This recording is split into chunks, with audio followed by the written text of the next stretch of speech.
കഴിഞ്ഞ ദിവസം ഞാൻ FBയിൽ ഒരു പോസ്റ്റ് കണ്ടു. ഭർത്തൃവീട്ടിൽ മരണപ്പെട്ട നിലയിൽ കണ്ട പെൺകുട്ടികളെ കുറിച്ചാണ് പോസ്റ്റ്. സ്ത്രീകൾ ക്രൂരതകൾ സഹിച്ചിട്ടും ഹസ്ബൻഡിനൊപ്പം നിൽക്കണമെങ്കിൽ അത് അവരുടെ പേരൻസിന്റെ കുഴപ്പമാണ്. പുരുഷന്മാർ ഇത്രയും ക്രൂരത കാണിക്കണമെങ്കിൽ അത് അവരുടെ പേരൻസിന്റെ കുഴപ്പമാണ് എന്നതാണ് പോസ്റ്റ്. പെൺകുട്ടികൾ മരിച്ചു കഴിയുമ്പോൾ അവർ പേരൻസിന് അയച്ച മെസ്സേജുകൾ, പേരൻസിനെ വിളിച്ച് കരഞ്ഞത്, മുറിപ്പാടുകൾ, ചതവുകൾ, ഇതിന്റെയൊക്കെ ഫോട്ടോസ് പുറത്തുവരും. കസേരയെടുത്ത് അടിക്കാൻ നോക്കുന്നു, എനിക്കിവിടെ നിൽക്കാൻ പറ്റുന്നില്ല എന്ന സന്ദേശങ്ങൾ, ഇതൊക്കെ മരിച്ചു കഴിയുമ്പോൾ തുരുതുര വന്നുകൊണ്ടിരിക്കും. ഹസ്ബൻഡിന്റെ സ്വഭാവ ദൂഷ്യങ്ങൾ വൈഫിന്റെ പേരൻസ് എണ്ണി വീഡിയോയിൽ പറയുന്നുണ്ടാകും. അതായത് അവർക്കിതൊക്കെ നേരത്തെ തന്നെ അറിയാം. സ്വന്തം മകൾ ഹസ്ബൻഡിന്റെ കയ്യിൽ നിന്ന് ഇത്രയും പീഡനങ്ങൾ അനുഭവിക്കുന്നുണ്ടെന്ന് അറിഞ്ഞിട്ടും ഇവർക്ക് എങ്ങനെയാണ് അവളെ അവിടെ തന്നെ നിർത്തി ഒന്നും സംഭവിക്കാത്തതുപോലെ ജീവിക്കാൻ കഴിയുന്നത്? ആ ഫോട്ടോസ് ഒക്കെ കണ്ടുകൊണ്ട് എങ്ങനെയാണ് ആഹാരം കഴിക്കാൻ തോന്നുന്നത്? മരിക്കുമ്പോൾ മാത്രമേ പ്രശ്നമുള്ളൂ. അപ്പോൾ മാത്രമേ മരുമകൻ ക്രൂരനും ദുഷ്ടനും കണ്ണിൽ ചോരയില്ലാത്തവനും സൈക്കോയും ഒക്കെ ആകുന്നുള്ളൂ.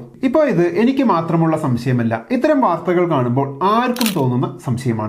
ഒരു വീഡിയോയിൽ മരിച്ച സ്ത്രീയുടെ അച്ഛൻ പറയുന്നുണ്ട്, കുട്ടിക്ക് 8 വയസ്സായപ്പോഴെങ്കിലും അവൻ അവളോട് ചെയ്യുന്ന ക്രൂരതകൾ കുറയ്ക്കുമെന്ന് കരുതി, എന്നാൽ ഒരു മാറ്റവുമില്ല. കുട്ടിയുടെ പ്രായവും ഭർത്താവിന്റെ ക്രൂരതയും തമ്മിൽ എന്ത് ബന്ധം? അവൻ കുറച്ചു വർഷം കഴിയുമ്പോഴെങ്കിലും ക്രൂരത കുറയ്ക്കുമെന്ന് കരുതി ജീവിക്കുന്നതൊക്കെ എന്ത് നോർമലായാണ് പറയുന്നത്? എന്തുകൊണ്ടാണ് പെൺകുട്ടികൾക്ക് ഇത്തരം സൈക്കോത്തരം അഥവാ റെഡ് ഫ്ലാഗ്സ് തിരിച്ചറിയാൻ കഴിയാതെ പോകുന്നത് എന്നതിന്റെ ഉത്തരം പലപ്പോഴും ഇത്തരം പേരൻസ് തന്നെയാണ്. അടി കിട്ടിയാലും പിണങ്ങിപ്പോയാലും വീണ്ടും തിരിച്ചു ചെല്ലുന്നതിന് പിറകിൽ ഇത്തരം പേരൻസിന് പങ്കുണ്ട്. ഈ വാർത്താ ചർച്ചകൾക്കിടയിൽ ഒരാൾ ലേൺഡ് ഹെൽപ്ലെസ്നെസ് എന്നൊരു വാക്ക് പ്രയോഗിച്ചു കണ്ടു. ഒരു വ്യക്തി നിരന്തരമായി അവർക്ക് രക്ഷപ്പെടാൻ കഴിയാത്ത നെഗറ്റീവ് സിറ്റുവേഷൻസ് ഫേസ് ചെയ്ത് കഴിയുമ്പോൾ അയാളിൽ രൂപപ്പെടുന്ന ഒരു ചിന്താഗതിയാണ് എന്ത് ചെയ്തിട്ടും കാര്യമില്ല എന്ന്. അതിനെയാണ് ലേൺഡ് ഹെൽപ്ലെസ്നെസ് എന്ന് പറയുന്നത്. ഒരു വിവാഹത്തിൽ അത് എങ്ങനെയാണ് പ്രവർത്തിക്കുക?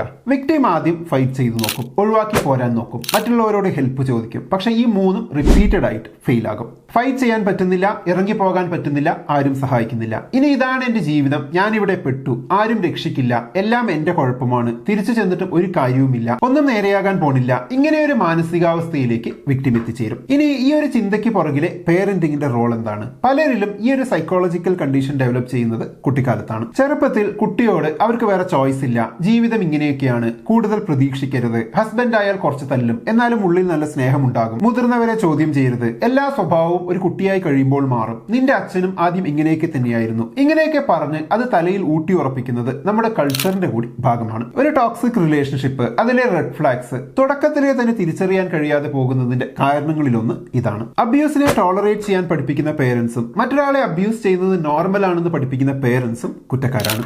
അബ്യൂസിനെ ചെറുപ്പം തൊട്ടേ നോർമലൈസ് ചെയ്യുന്നവരാണ് നമ്മൾ. കേട്ടിട്ടില്ലേ, സ്കൂളിൽ നിന്ന് ടീച്ചേഴ്സ് പൊതുവെ തല്ലിയതോർത്ത് പുളകം കൊള്ളുന്ന 80s and 90s ടീംസിനെ? തല്ലുന്നതൊന്നും അത്ര വലിയ കാര്യമല്ല എന്നൊരു മൈൻഡ് സെറ്റ് നമ്മൾ മാറ്റിയേ പറ്റൂ. വീട്ടിൽ ആണുങ്ങൾ പെണ്ണുങ്ങളെ തല്ലുന്നതും അത് പെണ്ണുങ്ങളും ആണുങ്ങളും നോർമലൈസ് ചെയ്യുന്നതും കണ്ടു വളർന്ന ഒരു പെണ്ണിന് എങ്ങനെയാണ് തുടക്കത്തിൽ തന്നെ ഇത്തരം സ്വഭാവ വൈകൃതങ്ങളെ വേർതിരിച്ചറിയാൻ കഴിയുക? പല മരണങ്ങളിലും കേട്ടിടത്തോളം പേരൻസിന് നേരത്തെ തന്നെ അബ്യൂസിനെ കുറിച്ച് അറിവുണ്ട്. അവർ തന്നെ അത് മീഡിയയോട് തുറന്നു പറയുന്നുമുണ്ട്, നേരത്തെ തന്നെ അറിയാമായിരുന്നു എന്ന്. അപ്പോൾ പീഡിപ്പിച്ച ഹസ്ബൻഡ് മാത്രമാണോ യഥാർത്ഥത്തിൽ കുറ്റക്കാരൻ? എന്താണ് ഈ ഒരു വിഷയത്തിൽ നിങ്ങളുടെ അഭിപ്രായം? കമന്റ് ബോക്സിൽ എഴുതുമല്ലോ. നമുക്ക് അടുത്ത വീഡിയോയിൽ വീണ്ടും കാണാം. ബൈ.